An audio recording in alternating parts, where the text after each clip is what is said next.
Ghana's heritage and unique history stem from her coastal castles, grim relics of the slave trade and regional festivals, in addition to the many breathtaking tourist attractions. One of these is the Fredericks Garvey Plantation and Common Heritage Site.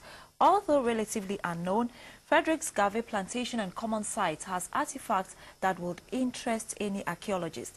GTV News takes a look at this historical site and how it can be exploited to the advantage of the tourism industry.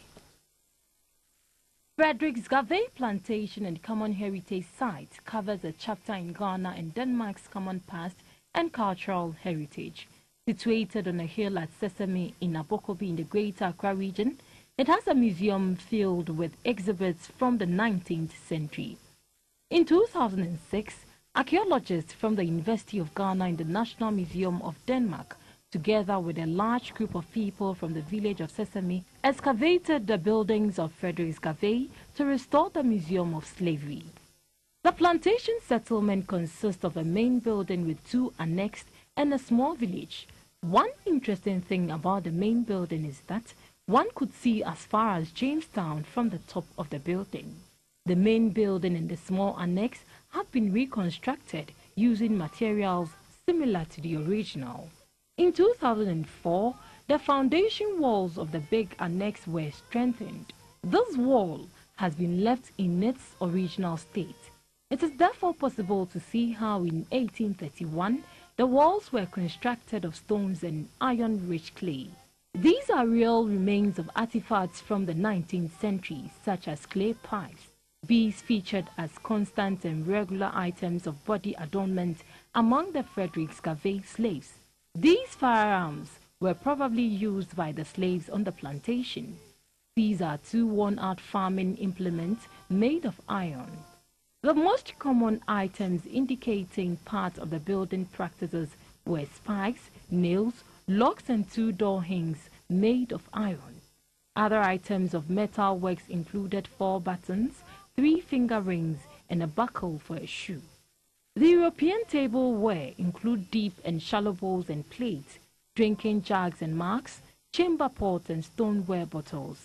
Other fragments of glassware fragments recovered were bottles from alcoholic drinks and a small number of bottles for pharmaceutical users or perfumes. The imposing pictures of 2 Danish governments of Fredericks Garvey are on display in the main building. Say Fred Mock governed from April 1834 till his death in March 1839, while Edward James Arnold Carstensen governed from August 1842 until he left the then Gold Coast in April 1850. This Dane gun was probably used by people in the Gold Coast for war, hunting and ceremonial purposes. This carrying hammock was used for transporting distinguished local dignitaries and Europeans. Decks like this one were common in the 19th century among Europeans who often wrote while standing. The small room is part of the main building. It used to house 32 slaves. Before one can embark on this educative tour, this is the road one has to fly. The transportation system at Sesame is nothing to write home about. Visitors to the museum have to walk several miles to Abokobi to board a vehicle. Stanley Sasu Akoto is the tour guide at Fredericks Garvey Plantation and Common Heritage Site.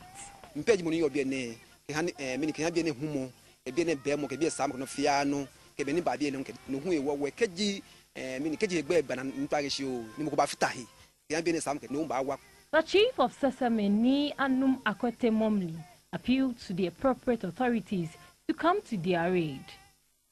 Denmark government bomodem bahawa borehole na make solar manu. Solar FT bianto ne no onye wona nu papadon oba pafai ni abakwe ke solar ne nasa. Pia etontomo boy ani kwemohi ye neke wo museum ne wo. Isani gbe ni jo Abokobi ke ba ma na mi. If no yo hingbe no fio. Ti boni e kanshine le e ya hunto. Given this tourism potential, Fredericks Garvey needs immediate attention to become one of Ghana's well-known museum and tourist site.